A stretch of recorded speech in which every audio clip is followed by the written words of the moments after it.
台中市农会招7个区农会办活动，带大家做伙来出反光镜，守护用路的安全。大人囡仔加死日的将路口的反光镜切清去。台中市农会为了保护用路安全，连续几年发起这个切反光镜的活动。今年共款招7个农会100外的树建会成员，伫重要路口、辖区等所在切反光镜。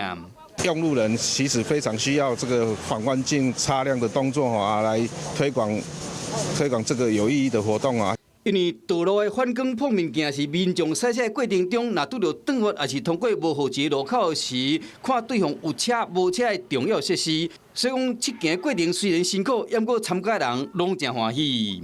可以帮助开车的人看到转向的地方。我觉得就是大家举手之劳，但是就是可以让更多的用路人有用的安全，这样行的安全这样。